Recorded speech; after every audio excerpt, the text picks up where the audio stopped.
do is I'm gonna start working on getting the Woolich setup installed. I'm debating if I want to put this radiator on or not, because we do got a radiator guard coming, and it'd be a lot easier to put it on if the radiator is not on, but it is possible to put it on even with the radiator on the bike. So, but yeah, let's look up the instructions and see which wires go where. So the side with this little locking groove right here goes towards the top of the connector. So now what we're gonna do is it goes orange, yellow, brown for the 3. Orange, yellow, and brown.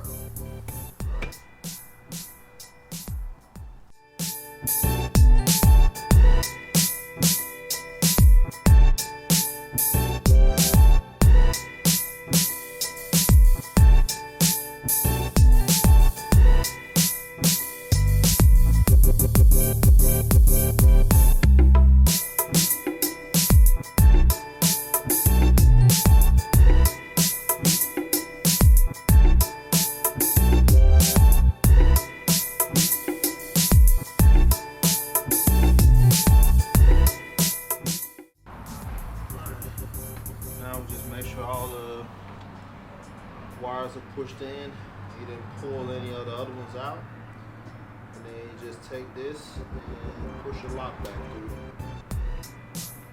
Look on the other side, make sure it's clamped, good to go. So that's how you install the Woolich harness.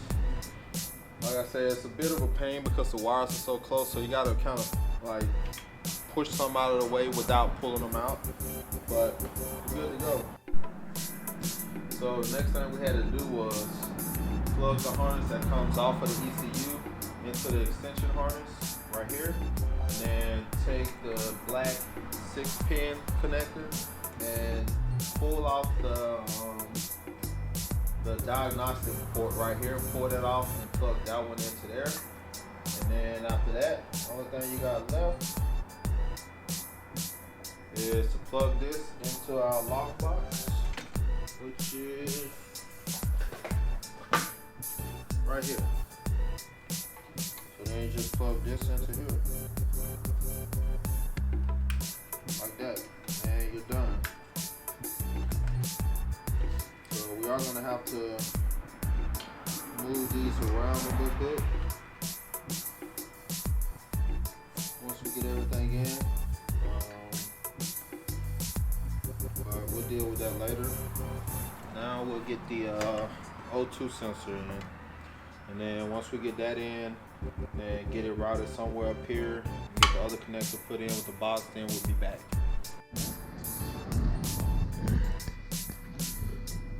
So I got all of the Woolich items installed. As you can see, we got the log box back there. We just got to run our USB somewhere down here, like right up under the seat area, to make it easier to get to for tuning and stuff.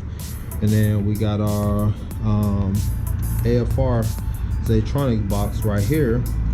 But the problem was I had to go back and forth because I was trying to fit everything back here, but I couldn't get it to fit.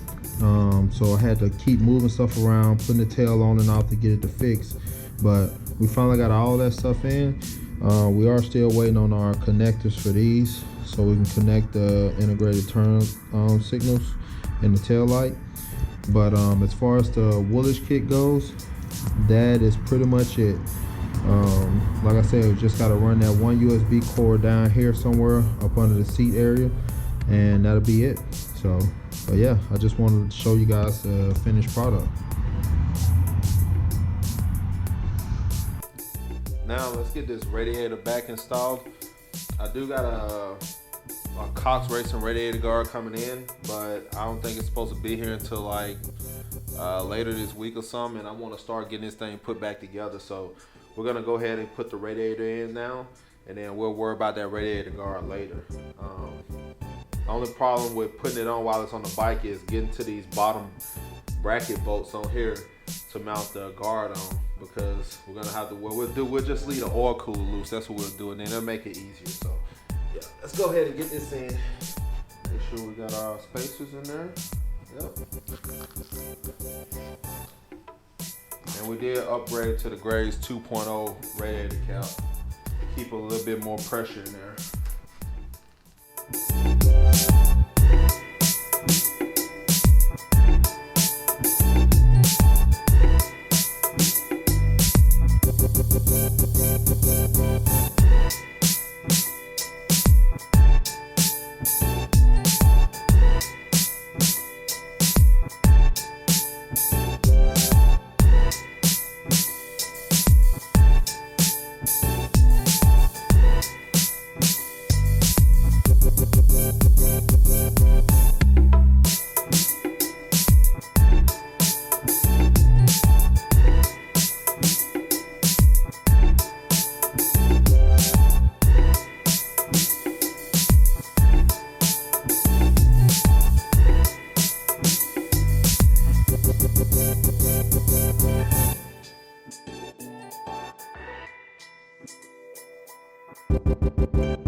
Now we got the top mounts in. That's all we're gonna put in, but we're gonna connect all the hoses and stuff.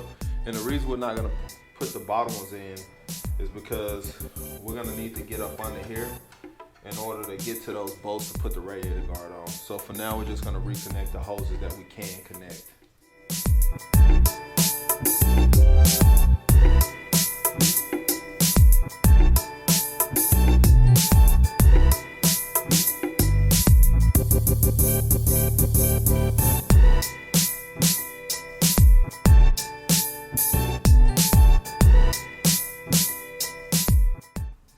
For the radiator, right now I just need to put the overflow tank on, and then once I get that on, the radiator is going to be like this until we get the radiator guard on, radiator guard in, so we can get it installed. And then once we get that in and get the radiator guard installed, we'll get the oil cooler and the bottom mount and everything all buttoned up.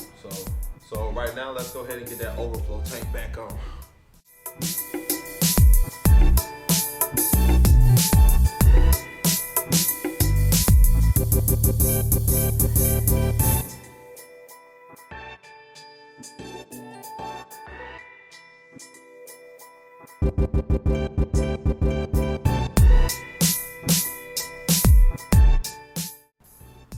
So the radiator's to the point that we're gonna take it for now until we get that guard in.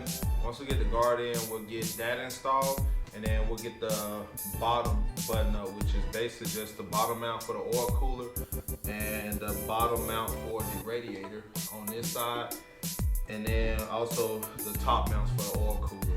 But as far as the radiator go, that's it for now. So on to the next thing. Finally, I got everything installed that needs to be installed to get the bike back running again. We got cooling back in there, so we got to start the bike up, let it warm up, and then let the thermostat open so we can get the bubbles out of it, get the air out the system, and then we're going to reservice that.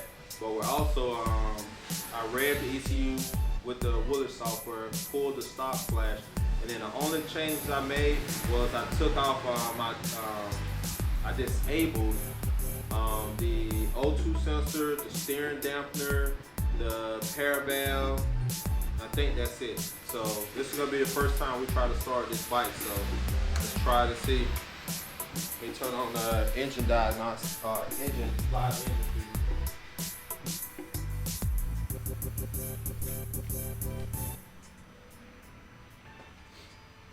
So engine feed is on.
that was the first startup, and that was to get the coolant recirculated through the system, get the air out of the system. So that's good, so we don't have to touch that no more. So now, only thing we need to do is, of course, we gotta wait for that radiator guard, and then I'm pretty sure we can put the tail back on, but I'll find out. All right.